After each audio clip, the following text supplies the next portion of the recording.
다들 안녕하세요. 프로토 91회차 토신 정보방 환급 인증합니다. 당첨금은 세후 금액인 거 알고 계시죠? 다들 아시겠지만 한 경기 취소되어 당첨금이 반토막 났지만 그래도 당첨 모두 축하드리며 오늘 경기도 분석 시작해보겠습니다.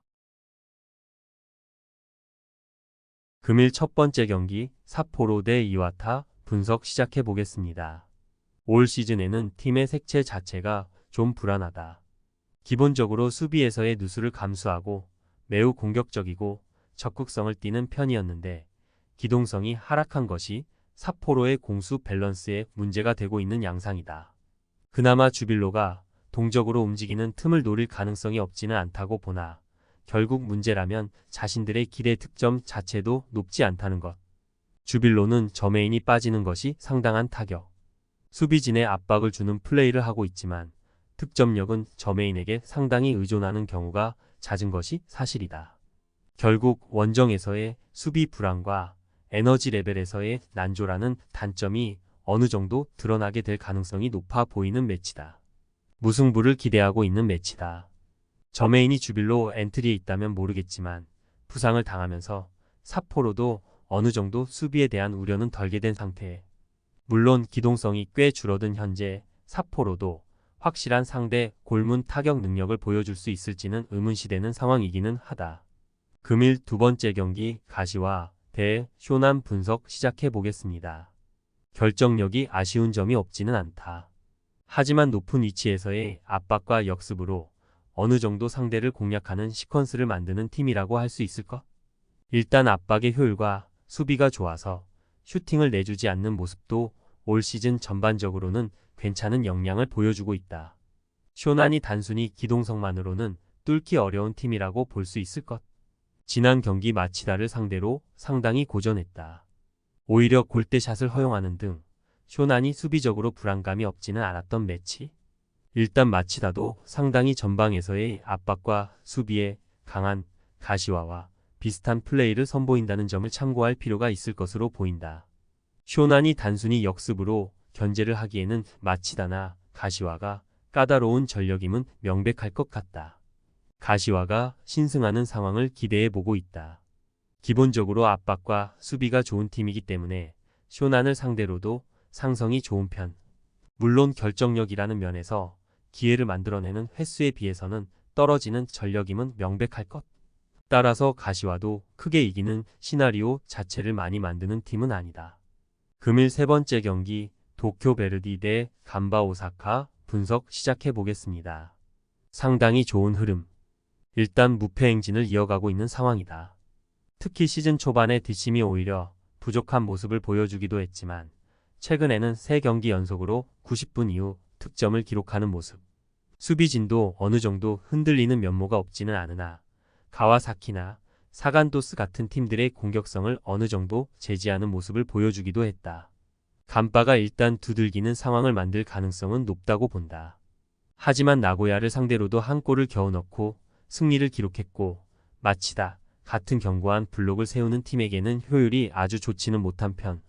그나마 중원에서 빌드업이 되는 팀들을 제외하면 수비적으로 약점이 뚜렷하지는 않다는 점은 긍정적인 상황으로 보고 있다. 무승부 혹은 간바의 신승 양상을 기대해 보고 있다. 기본적으로 간바가 두들기는 양상을 가져갈 것으로 보이는데 수비와 블록을 세우는 팀들에게 약한 모습을 보여주는 양상이 짙은 편. 도쿄 베르디의 막판 저력과 골을 기록하는 능력도 감안해야 할 것으로 보인다. 금일 네 번째 경기 마치다 대 세레소 오사카 분석 시작해 보겠습니다. 일단 득점력을 마구 투사해서 승부를 보는 팀은 아니라고 보는 것이 낫다. 다만 전방에서 압박하는 것으로 가닥을 잡는 상황에서는 역습으로 어느 정도 성과를 내는 팀이라고 볼 여지는 있을 것. 특히 4-4-2 양상에서 간격을 커버하는 역량에서는 높은 점수를 충분히 줄 수 있는 팀이기도 하다. 세레소의 고민은 득점력. 전력이 나쁜 팀은 아니라고 하나 결국 세레소가 상대를 확실하게 누르는 힘이 부족한 것이 지난 시즌에도 최상위권으로 올라가는 데 실패하게 만든 원인이 되기도 했다. 최근에도 득점력에서의 기복으로 인해서 순위가 쭉 내려온 상황. 수비에서도 기습적으로 틈을 내준 상황에서 약점을 찔리는 기복이 있다. 마치다가 신승하는 것을 생각해 보고 있다. 두 팀이 모두 득점력에서 아주 두각을 드러내는 팀은 아니라고 하나 틈을 찔리는 빈도나 득점력에서의 불균형이 세레소를 방해하는 요소가 되고 있음은 분명해 보이는 상황. 마치다의 4-4-2와 압박 간격 유지도 높은 평가를 해줄 수 있다. 금일 5번째 경기 니가타 대 요코하마 F 분석 시작해 보겠습니다. 지난 시즌에는 수비와 역습으로 마리노스를 상대로 오히려 우세했다. 하지만 당시에는 마리노스의 수비 뎁스가 부상으로 인해 사실상 망가졌던 양상. 현재는 마리노스의 수비 뎁스가 나쁘지 않은 수준을 유지하고 있는 모습이고 마리노스의 미드필더 전개를 막아 세우는 것이 오히려 급선무가 될 수도 있을 것. 마리노스가 ACL 결승을 앞두고 있는 상황이나 25일 경기에 필요한 대비를 지금부터 하지는 않을 것. 일단 이 경기에서는 주전들의 비중이 어느 정도 높을 것을 생각해야 할 듯하다.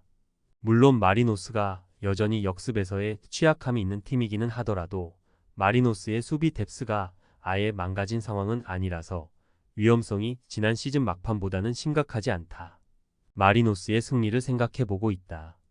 마리노스의 약점인 수비에서의 역습 제어 능력이 변수이지만 지난 시즌 니가타에게 크게 당하는 상황 정도의 수비 뎁스는 아닌 상태에 오히려 니가타가 상대의 미드필더 활용 전진을 꽤 부담스러워 할 가능성이 높아 보이는 상태다.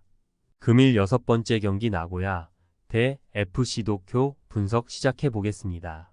나고야가 실점을 커버하는 능력에 대해서는 어느 정도 괜찮은 모습을 보여주는 편. 하지만 지난 경기 주커를 투입시키는 강수를 두었음에도 찬스를 거의 잡지 못했다는 점에는 주목할 필요가 있을 것으로 보인다. 그나마 상대가 공격적인 플레이를 고수한다면 역습으로 한 방을 먹이는 것을 기대해 볼 여지가 있겠지만 도쿄가 굳이 이를 노리고 접근하는 팀은 아니라고 보는 편이 낫다. 도쿄의 경우 주도권을 잡고 플레이를 하는 것을 선호하는 편. 다만 니가타 같이 수비 역습으로 이어가는 팀을 상대로는 롱 카운터로 상대를 잡아내는 등 어느 정도 유동적인 플레이가 가능한 전력으로 볼 수 있겠다. 물론 현재 뎁스가 상당히 부실해지면서 슬슬 수비에서의 한계가 보이고 있는 것 같기는 한데 그럼에도 팀 시스템의 힘으로 무패 행진을 유지하고는 있다. 도쿄가 신승하는 양상을 기대해 보고 있다. 나고야가 결국 수비는 괜찮아도 골을 기록하는 능력이 조금은 부족한 상황. 그나마 도쿄가 공격적으로 매우 호전성을 보인다면 또 모르겠지만 도쿄는 수비 역습팀에게 되려 카운터를 먹이는 능력을 선보이는 경우도 있었다.